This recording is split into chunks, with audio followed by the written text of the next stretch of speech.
Bab 1312. Kakak, tolong. 5 siluman monster alam kehampaan, ditambah ratu siluman yang menakutkan dan Melanie Mo. Bagaimana cara melawannya? Pikiran warrior yang berubah tajam. Saat ini, dia sangat sadar akan situasinya. Dia pasti tidak akan bisa melawan lawan, belum lagi lawan memiliki total 7 alam kehampaan, yaitu ratu siluman sendirian. Itu bukan sesuatu yang bisa dia lawan saat ini. Kekuatan lawan benar-benar jauh melampaui dirinya, tidak diragukan lagi. Kecuali jika jiwa pedang itu dinaikkan lagi menjadi setengah alam jiwa atau pembakaran jiwa, dan seterusnya, bisa saja melawan lawan. Namun masalahnya, meski jiwa pedang mencapai alam setengah langkah alam jiwa, ia tidak bisa membunuh ratu siluman dan gadis cilik di lapangan. Dan begitu dia melawan, dengan kekuatan ratu siluman dan gadis kecil, dia benar-benar mati. Mengangkat jiwa pedang dan mengangkat alam akhirnya tak terelakkan. Jika tidak bisa melawan, dia hanya bisa melarikan diri. Tapi masalahnya, kecepatan ratu siluman ini lebih cepat darinya. Apa yang harus dilakukan? Warrior yang mengerutkan kening. Di kejauhan, ratu siluman berjalan menuju warrior yang selangkah demi selangkah. Setiap langkah yang diambilnya, ruang bergetar, dan kekuatan tak terlihat bergerak menuju warrior yang satu demi satu. Ditekan bersama, kekuatan ini seperti runtuhnya gunung, memberi orang rasa penindasan yang berat.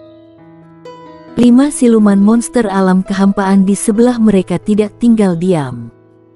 Mereka bergegas keluar dari momentum mereka sendiri untuk menghancurkan warrior yang.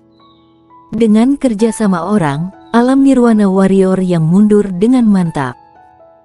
Pada akhirnya, dia hanya bisa hampir tidak tinggal di sekitarnya, dan jika dia terlihat seperti itu, dia akan segera menghilang.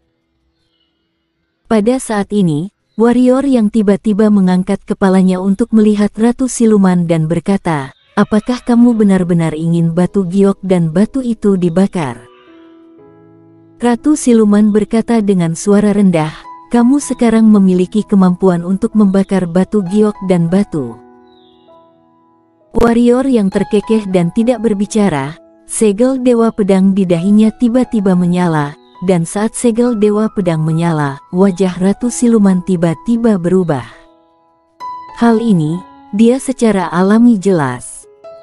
Jiwa pedang itu adalah alam nirwana. Jiwa pedang di alam nirwana bukanlah ancaman baginya, tetapi itu artinya jiwa pedang warrior yang sedang naik level. Jiwa pedang naik 1 tingkat, bahkan dia tidak berani meremehkannya.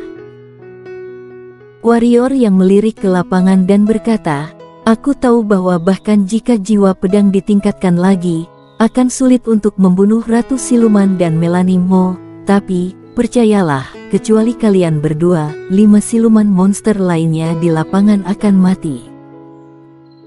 Dia tidak berbohong, jika jiwa pedang itu diangkat ke alam setengah langkah, itu tidak sulit baginya untuk menghancurkan siluman monster itu kecuali ratu siluman dan Melanie Mo. Di kejauhan, ratu siluman terdiam, seolah berpikir.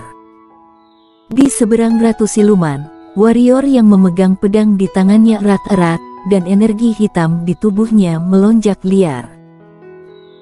Setelah keheningan yang lama, ratu siluman tiba-tiba melihat ke arah warrior yang dan berkata, "Ini layak untuk membayar sedikit harga." Ketika suara itu jatuh, ratu siluman akan menembak, tetapi pada saat ini, warrior yang adalah yang pertama menembak. Jiwa pedang yang menakutkan tiba-tiba keluar dari tubuhnya, dan kemudian, jiwa pedang menyusut tiba-tiba, dan saat berikutnya, jiwa pedang tiba-tiba meledak. Duar. Sebuah kekuatan penghancur tiba-tiba meletus dengan warrior yang sebagai pusatnya, dan siluman monster yang mengelilingi warrior yang segera meledak, terguncang ratusan kaki jauhnya, dan ratu siluman juga terguncang mundur dengan jarak sekitar 10 kaki. Tapi segera, dia meraih tangan kanannya ke depan, kemudian memegang tangan gioknya. Duar. Kekuatan mengerikan yang meletus dari jiwa pedang warrior yang tiba-tiba menghilang, dan medan langsung kembali tenang, tetapi ruang di sekitarnya retak seperti jaring laba-laba besar. Pada saat ini, warrior yang sudah tidak ada lagi. Ratu Siluman sedikit menyipitkan matanya dan maju selangkah. Dia maju selangkah, dan orang itu langsung menghilang di tempat.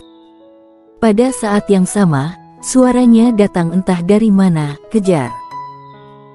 Suara Ratu Siluman jatuh, Melanie Mo menghilang dengan 5 siluman monster di sekelilingnya. Ribuan mil jauhnya, warrior yang dengan cepat mengeluarkan batu kecubung dan menelannya, lalu pedang pengendali berlari dengan liar. Bahkan, dia pernah menakuti Ratu Siluman sebelumnya, jadi dia secara alami tidak berani meningkatkan kekuatan jiwa pedangnya, hanya bercanda, dia mengangkat jiwa pedangnya dan dia bisa menjadi sangat kuat untuk sementara waktu, tapi lalu apa? Kemudian hanya duduk dan menunggu. Dapat dikatakan bahwa dia tidak akan berani secara paksa meningkatkan jiwa pedang atau pembakaran jiwa untuk meningkatkan alamnya kecuali harus.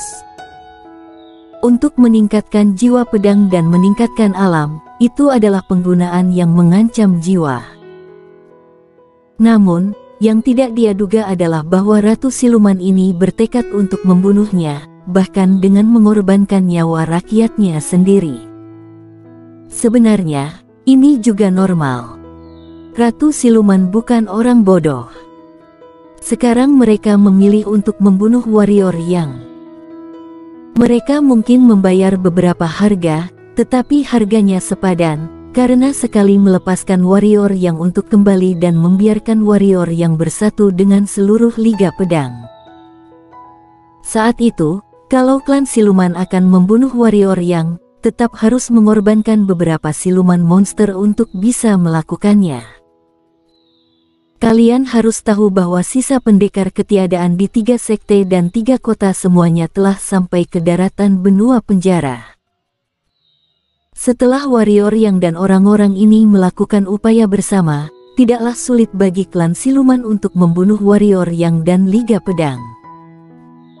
Dan selama warrior yang terbunuh, Liga Pedang di benua penjara adalah gerombolan klan siluman, yang bisa dihancurkan dengan satu sentuhan jari.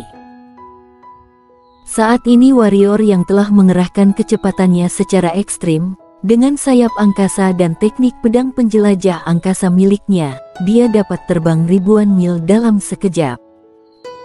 Meskipun ini menghabiskan sedikit energi hitam, ini juga tidak masalah.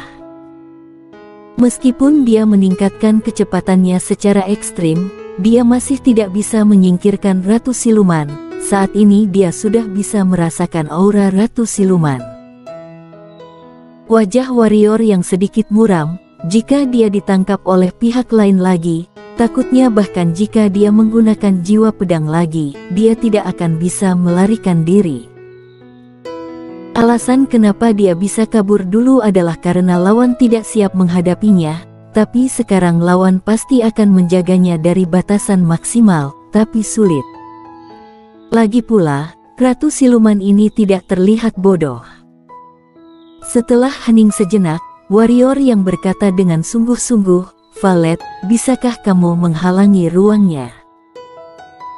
Di luar angkasa, Valet merenung sejenak dan berkata, "Dia sangat kuat dan dapat dengan mudah menembus sihir ilmu gaibku, tapi aku akan mencoba." Suara itu jatuh, dan cahaya ungu tiba-tiba melintas di lapangan. Kemudian, ruang di belakang warrior yang tiba-tiba mulai bergetar. Kemudian, ruang besar di belakang warrior yang mulai menyusut lapis demi lapis. Pada saat ini, ruang di daerah itu menjadi sangat aneh. Namun segera, sebuah kekuatan tiba-tiba menembus keluar dari ruang itu, dan dalam sekejap, ruang di area itu kembali normal. Tidak, kekuatannya terlalu kuat. Suara Valet terdengar di benak warrior yang Wajah warrior yang tenggelam, teknik luar angkasa Valet tidak bisa menjebaknya. Kalau terus seperti ini, pihak lain akan segera mengejarnya. Aku meledakkan ruang, mungkin aku bisa menghentikannya untuk sementara waktu. Namun, ini bukan solusi jangka panjang. Pada saat ini, Valet tiba-tiba berkata. Warrior yang mengangguk dan berkata, dimengerti. Dilihat dari tindakan Ratu Siluman, lawan harus membunuhnya kali ini. Bahkan jika dia bisa melarikan diri, tidak mungkin, dia harus menemukan jalan. Setelah merenung untuk waktu yang lama, warrior yang tampaknya telah memikirkan sesuatu, alisnya berkerut, ada sedikit keraguan di matanya. Setelah waktu yang lama, dia menarik napas dalam-dalam dan berkata, kamu hanya bisa mencoba ini. Ayo. Valet, bantu aku menahannya. Baik. Suara Valet jatuh, dan dalam sekejap, ruang di belakang keduanya terus runtuh. Suara, bang, keras terdengar dari belakang keduanya. Adegan selanjutnya agak menakutkan, karena ruang yang dilalui warrior yang dan Valet akan runtuh, jadi setiap kali warrior yang dan Valet berjalan melaluinya, lubang hitam ruang besar akan muncul. Namun, wajah warrior yang tetap serius, karena aura Ratu Siluman masih ada. Pihak lain seperti belatung di Tarsus, mengikutinya dari dekat. Hati-hati. Pada saat ini, suara Valet tiba-tiba terdengar. Warrior yang mendongak dan melihat tangan besar tiba-tiba muncul di langit. Tangan besar itu jatuh bukan ke posisinya, tetapi ke posisi yang jauh. Dan ini membuat wajah warrior yang semakin jelek, karena pada kecepatannya saat ini, saat tangan besar itu jatuh adalah ketika dia lewat.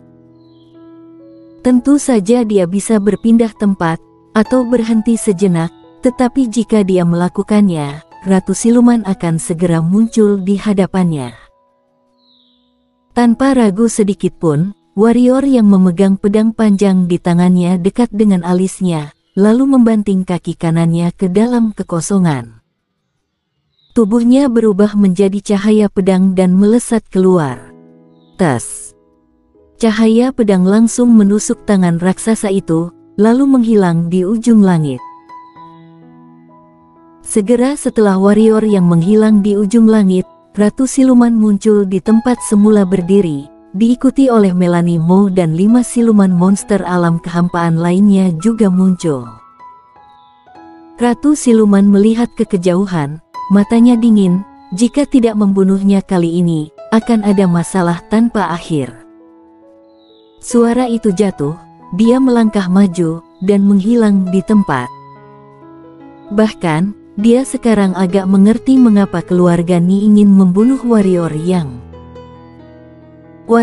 benar-benar jenius yang menakutkan, belum lagi di masa depan, sekarang dia sudah membuat orang merasa sangat berbahaya. Jika klan siluman ingin menguasai benua penjara, mereka harus terlebih dahulu menyingkirkan warrior yang. Jika tidak, jika warrior yang hadir, meski umat manusia akan diperintah oleh klan siluman, juga pasti akan kembali ke kejayaan di masa depan. Melanie Mo dan yang lainnya segera bergerak dan mengikuti. Setelah sekitar 1/4 jam, warrior yang melarikan diri dari wilayah rahasia, muncul di benua penjara dan terus melarikan diri. Dia akan kembali ke Liga Pedang. Tanya Melanie Mo di sebelah Ratu Siluman. Kemanapun dia pergi, dia harus mati hari ini, dan tidak ada yang bisa menyelamatkannya. Ratu Siluman tampak dingin, tanpa sikap acuh tak acuh dan senyumnya yang biasa. Tak lama kemudian, sekelompok Ratu Siluman menghilang dan mengejar ke arah posisi warrior yang. Ribuan mil jauhnya, warrior yang dengan panik mengeluarkan energi hitam di tubuhnya, mengerahkan kecepatannya hingga batasnya. Di bawah kendalinya yang tak terkendali, Energi hitam di tubuhnya terbakar liar dan menghilang dengan kecepatan yang sangat cepat. "Kamu ingin kembali ke Liga Pedang?" tanya Violet. Warrior yang menggelengkan kepalanya. Kembali ke Liga Pedang. Pada saat ini, orang-orang dari Liga Pedang tidak dapat menghentikan Ratu Siluman dan lainnya. Karena orang-orang dari Liga Pedang tidak siap secara mental, dia membawa orang-orang ini kembali dan membuat mereka lengah. Liga Pedang pasti akan rugi banyak, mungkin kota kiamat akan hancur. Kembali ke Liga Pedang hanya akan mempengaruhi Liga Pedang. "Mau kemana?" tanya Viola. "Sudah akan sampai." Suara warrior yang jatuh dan terus bertambah cepat. Sekitar 1/4 jam kemudian, laut muncul di hadapan warrior yang, dan warrior yang langsung berubah menjadi cahaya pedang dan mendarat di tanah. Dia mendongak. Dengan menghela nafas lega, seorang wanita duduk di atas batu di kejauhan. Gadis buta. Pada saat ini, Ratu Siluman dan yang lainnya muncul tidak jauh di belakang warrior yang. Kelopak mata warrior yang melompat, tubuhnya bergerak. Dia datang langsung ke batu besar, lalu memeluk lengan gadis buta, dan berkata, "Kakak, tolong." Bersambung.